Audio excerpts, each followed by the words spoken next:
Welcome back. This is the 16-Bit Couple. I'm Duo. I'm Ryoko. And this is the first episode of Indie Showcase with our guest, David Stanley, and his game, Skelattack. Welcome to the show, David. Hey, thanks so much, guys. I appreciate you having me here. It's definitely great to have you here on this first episode of Indie Showcase. We were very excited when we first saw your game on Twitter. Absolutely loved playing that preview copy you sent us. Thank you. First things I personally would like to know is, how did the idea for this game come about? Okay, that's a great question. In my day job, I actually I do mobile games, and my partner, he gives me a lot of freedom, and he's just like, if you have any ideas, sketches, or you want to demo something out for me to play, just set it up over the weekend, and I'll play it, and we'll see if we want to roll with it as a full game. Okay. So I was just messing around one day, and I was like, it would be cool to do just a simple, fun little platformer. So I animated this quick little skeleton. Didn't put much thought into it. I was like, okay, this looks fine. I'll just toss it in the demo. And everything was very, very basic. And I was like, okay, I'll demo this out and send it to him. Okay. And we ended up not doing the full game because we had a better idea. But, as the weeks went by, I kept looking back at that skeleton I had animated. And I was like, man, that skeleton looks too cool to just not use it for anything. So I was like, I started to think about, like, what would his game look like if he were the star of the game? Like, what would his story be? And Skelattack just kind of grew from that. I wasn't really setting out to make a game because I make games for my job. So it just kind of grew from there. And I was filling out this world and just writing the dialogue. And it ended up becoming a story that I really like. Yeah, I mean, it's definitely a fun game to play. What we've played, it's just really fun. I love the idea of how everything just seems to be turned around. Yeah, exactly. I was like, okay, it's set in a dungeon. That's really not too original. But I think the perspective from which the story is told can make it, a pretty original game. Because I started learning how to program when I set out to make Skelattack. Like, I knew that I wanted to have as much control as possible, and I knew that I needed to learn an actual programming language. That's cool. Yeah, thank you. But it's going well enough so far. There have been some roadblocks along the way, but it's all right. Anyway, sorry, I lost my train of thought. It's okay. It happens to us all the time. If you see our playthroughs, we do it all the time. I hate it. Anyway, so with me being like a fairly new programmer, I was like, okay, I'm not going to make like Portal 3. I'm not going to do anything groundbreaking, but I think with my art and storytelling, that's how I could make something really original. Yeah, I mean, definitely your art is one of the things that really drew us into the game. Thanks just so seeing much. it on Twitter. The skeleton's so cute. Yeah. Thank you.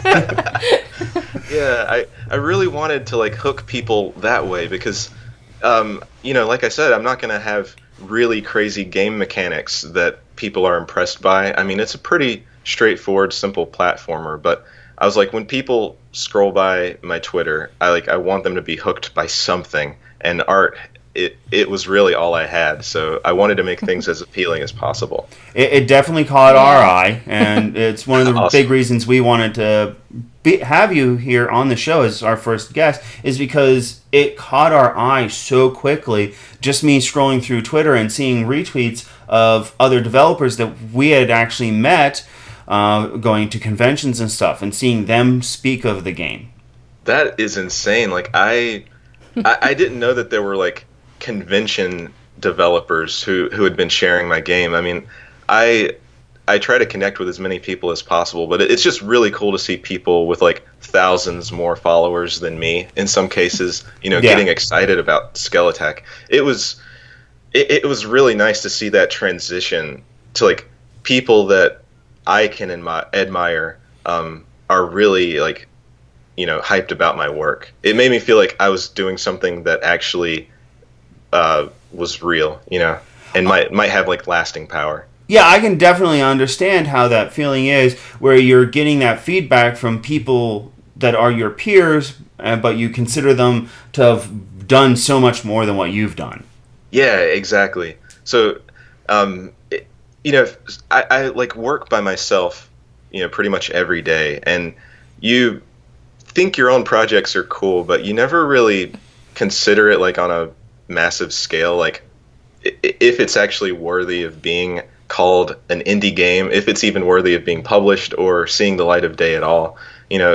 For so long it was like, this is just my personal passion project, and if other people get interested in it, that's cool, but I don't even know if I'm going to finish it. That's what I used to think, but Yeah. now it's turned into this new thing, and I'm looking forward to getting feedback from everyone and just making this thing the best that it can be. Yeah, I mean, I know we've given you feedback just from what little we've played. Absolutely. And I'm So glad much that we fun. were able to sync this up so that we could do this episode on the same day that you're releasing it. Yeah, it's going to be like so much hype. I'm really excited for it. And yeah, like you guys playing this early version, like it keeps me up at night sometimes because you guys were finding issues with it that I had not anticipated, and I knew it was going to happen, but I didn't want it to happen. Yeah. Better now than later. Yeah, exactly. Like I would rather, find these things on a smaller scale before I've sent it out to like 100 people and they're all complaining. Oh, about definitely. I mean, you want to release the best version that you are able to release, and I definitely think what we played is above and beyond a lot of the early demos I've played in the past. Oh man, that makes me feel so much better. I really appreciate that. Like in my own like everyday work, I'm kind of a perfectionist, and I will complete things, but only after I've spent days tweaking variables and changing numbers and things. So when I came over to Skelattack, I brought that mindset with me, and I've redone things so many times, and rewritten code and tried to just make the thing the best that it could be. Even for this demo, Yeah. it feels like I'm getting ready to release a full game. I'm doing this Twitter countdown, and Yeah. I'm doing all these interviews, but oh man, I'm really proud of the demo, and I don't want it to look I don't want it to look any less than it can be before release day. Yeah. And I mean, it, like I said, we've played a little bit. Barely even looks like a demo. Honestly. Yeah, it really does. Oh, Because man. most demos that we encounter and have encountered in the past are a little more than tech demos. I mean, it's not Right. even a level that'd be in the final game. It's just like, hey, look, you can do this. Yeah, here's some technology I put together. See what Yeah. you think of it. Yeah. And what would my tech demo look like? It would be, hey, move left and right and jump, and you can climb walls. Like, that's really not much of a tech demo. Yeah. So No. really for this, I was like, the story needs to sort of be there. Like, I need to kind of have this look the way the final game needs to look if I'm Yeah. going to get anybody interested in this. Yeah, it definitely having that little bit of the story, seeing that you're defending the dungeon and going after all these characters that are exploring the dungeon, trying to loot it, it goes, okay, I know where this story's going. Awesome. I'm glad that you were able to pick up on it. I'm always like I know what my game is, but there's always that weird moment where you don't know like how much information you need to give to the player. Like, I don't want to hold your hand, but I also don't want you to be clueless about what's going on. So I think I'm getting it. I think I'm doing it the right way. Yeah. Time will tell. Yeah, because even I noticed, like, back in the days of Sega, they had that game Medieval, but it was the skeleton in that one was a knight that had died, and then he was defending like against other monsters. But this one, it brings a new perspective to it, where it's like, wait a minute, what are those creatures that you're fighting in those other games? What are they thinking? What goes on that they have to attack you or whatever? Yeah, in that exactly. sense. And I never did play Medieval back in the Sega days, but I remember seeing like ads for it and screenshots and reviews, and I thought the artwork was so cool. Oh, yeah. I kind of regret not playing it, but everything had this charm to it. But it's interesting you brought that up, Ryoko, because like pretty much everything that I make, I like think about it on a deeper level. Like, what is this character's motivation? Not everything I make, I'm able to think about that. Some of the games that I do in my day job, it's just really simple geometric shapes, like one tap games. Yeah. There is no story there. But with this, just having that single skeleton running around, it made me think of all these possibilities. I'd wake up in the morning, or I'd be taking a shower, and I'm like, what if he's defending his home? Yes. Perfect. Yeah, I mean, and it's just it's really immersive just for the little bit we've played. Awesome. I just love the game so much. That means a lot. I appreciate it, man. Yeah. I honestly like it better than Medieval. Yeah, I definitely do too. Yeah. Oh my god. Because in that one, it was like so complex to what you had. Like, it made it so hard. Definitely. Like, mentally. Whereas this one, even though it's hard, even though it has that difficulty of the platformer although honestly I like platformers more than I like we both like three-dimensional platformers. Gotcha. It's really like you're saying about how it's simple but complex. It's kind of like how like even Mario is. I mean, everyone loves the Mario games. They're just platformer games. They're very simple platformer games, but that simplicity is also what can draw people in. Yeah, exactly. This isn't my first time attempting to make a solo game. Some prior ones I had made, I had written up huge documents, and I had all these ideas for crazy, nonsensical stuff that my characters could be doing. And, eventually I realized, like, it was killing every project, because I was like, oh, what if they had, like, a hook shot and they swing around? And then I was like, it's really easy for me to say those ideas, but it's like nearly impossible for an untested developer to make all of these things work and make the dialogue and the full game on top of all of these crazy features I wanted to implement. So with Skelattack, it's really just like I still had crazy ideas. Me and my brother sat down and we just came up with all this stuff, and because he's just like me when it comes to ideas. And I was like, man, this is great. And then later on, I had to cut so much of it, because I was just like, I want a simple platformer that it's simple and anybody can pick it up and run around, but there's further difficulty and further things within the game that make you say, wow, this is actually way more than I thought it would be, for a simple indie game. Oh, definitely. All right. At this point, we're actually going to go into the questions that were submitted by people on the website. Link will be in the description down below for all of our future guests. The first one comes from Sam of Voyager Games.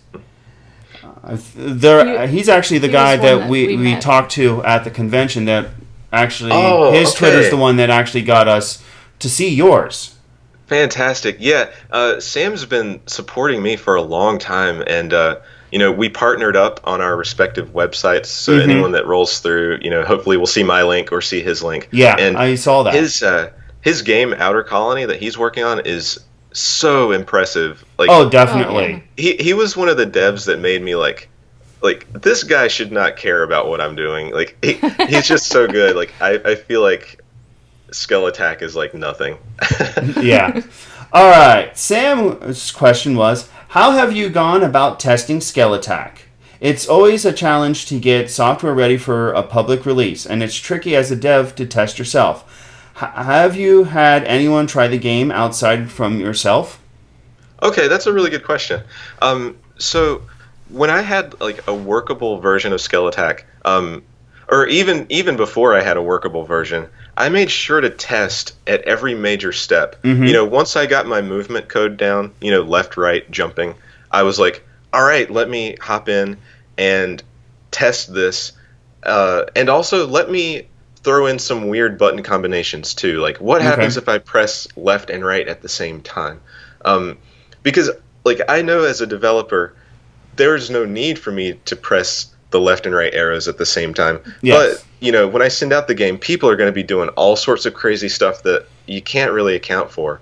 So, I find a lot of bugs like that. Like, what if, for instance, like when I sent the demo out to you guys the other night, I think Ryoko was playing, and she pressed the start button on the main menu. Yes. And I never even thought about trying that because I just knew, no, you don't press start, you press X, like duh. Yeah. Like, because I made it. But then when she did that and it caused the game to crash because the game was trying to pause itself because that's what the start button is mapped does, to. Yeah. It was just like, oh my god. I've tried to do these things on my own, just like introduce weird button presses when I shouldn't be pressing them. But even then, you can't catch everything. Yeah, and that's why this beta process is so good, because you'll have so many other people testing it and giving you feedback of all those weird button combinations that you would never think of. Yeah, exactly. I thought you had mapped it weird. What'd you say? She actually thought I was the one responsible. What did you do to this thing? Yeah, kind of. But yeah, regarding testing, I have been trying to keep it as close to myself as possible because I'm really protective over my creative projects. Like, I don't want to show people illustrations before they're finished. Yeah. I don't want to show people games before they're done, but in this case, I really have to. Yeah. So I trust my brother a lot. He's, like I said, he's pretty much just me, except younger. So I would send him early builds of the game, even like through 2015 when I was just working on it. And he would let me know of weird things he found. And I knew that he wasn't going to judge me harshly because, he's my brother. Right. And then, you and Ryoko are the only other people that have played it prior to demo release. Just between the four of us, I've been like doing all the testing. Yeah, exactly. Just like building new content as much as I'm testing. Probably testing even more so, because once you get all of these like different systems in place for movement, collision, damage, projectiles, purchasing, using magic spells, like you don't want to get to that point and then be like, well, I guess I should test everything. Yeah. You really, every time you make like a major or any little update to your code, actually, not anything major. Anytime you update your code, I test it and just make sure. Definitely sounds like a great idea. Yeah, all right. You need to do that with yours. Yeah. Oh, you've got a game in the works? He programs I on the program side on the side, for not habits. games. All right, man. Yes, take my advice. Test and test a lot. The next question comes from Shy Guy. All right, Trevor. He's a good friend of mine. Yeah. His question is, roughly how many levels or biome regions do you plan to have for both the beta and the final release? Okay, that is a great question. I've actually typed a lot about this in my design document.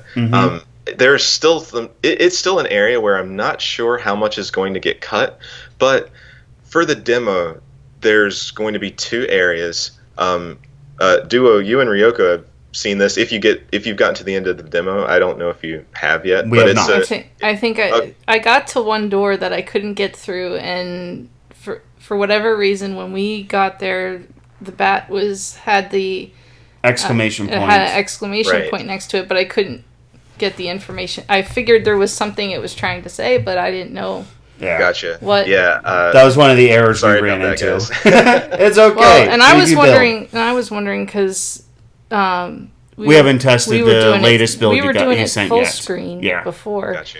And my thinking is that maybe because we had there was a gray box. Yeah, the gray for box. For what was the previous size, and where I was outside of that box. So I wonder if it's because I wasn't in that box. Yeah, and we had it another stretched thing, out.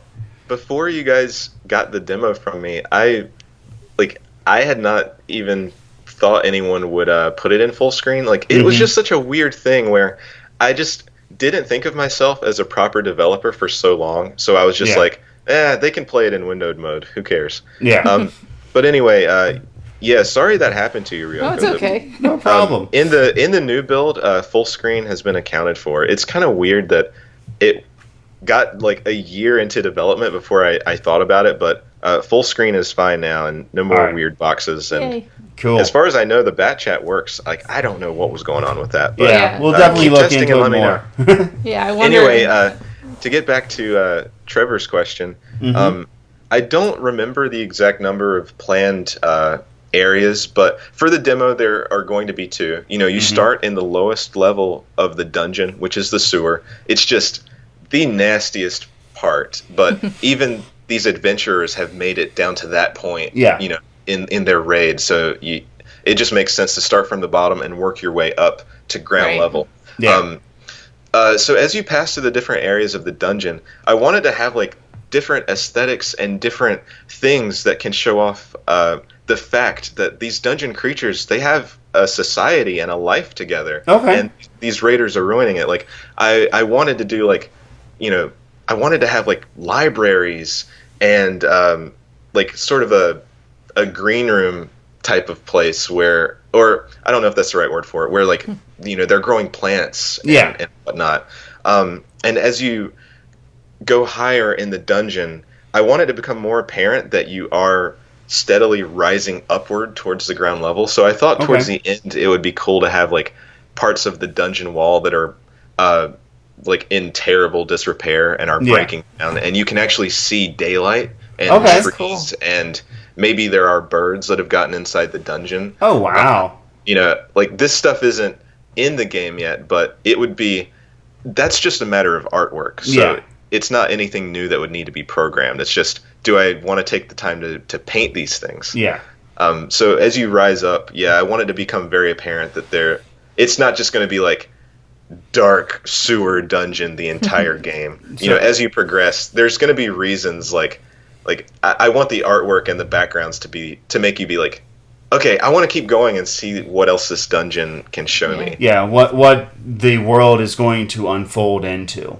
Right, and as you guys have seen, and I've talked about this through Twitter, you'll be able to read books whenever you come across a bookshelf, and that will help talk more about the world that you're in right now. Okay. And as you progress, there will be different books that you're able to read. Like, I won't have it where you're able to read every book in the game, on the very first screen. Like, you're gonna kind of have to hunt these things down if you want to. It's optional. Okay. But some people are into like lore. Oh yeah, the collectibles and stuff like that. Yeah. So, and I love it myself. I like looking for secrets. Yeah. Yeah, exactly. Exactly. Definitely cool what you have in the future development. Just what we've seen is awesome. All right, and our third question, and the winner of the Crunchyroll Guest Pass giveaway comes from Corvus Plays.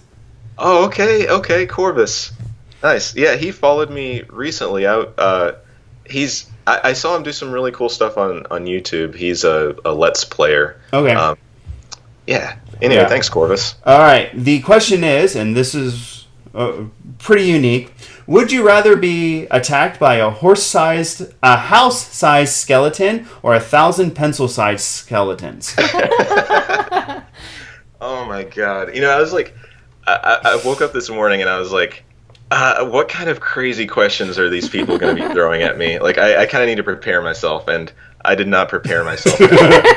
Honestly, I would rather be attacked by the pencil-sized skeletons, because I think at that small size, their bones are going to be very brittle, and I can easily stomp on them. Yes. If I were to encounter a house-sized skeleton, it's pretty much game over for me. Yeah. I'm not very strong. You can't even run away from that. Yeah.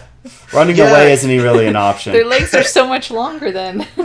Exactly. Like, I could run for like 20 seconds and he takes like 3 steps and he's caught up to me. So, yeah. Man, that's a great question. Yeah, it definitely is. That's definitely why I picked it for the Crunchyroll Guest Pass giveaway. Well, good job, Corvus. Good job. All right. Well, that's all we have time for today. Where can they find you online? Oh, Twitter is the best. I post about my game multiple times a week, and I'm always showing off GIFs and videos. It's Dave_draws. All right. Thanks so much, guys. All right. Well, it was great having you. Definitely, we plan on bringing you back as the game develops, and so we can keep an eye and keep everybody updated on this great game.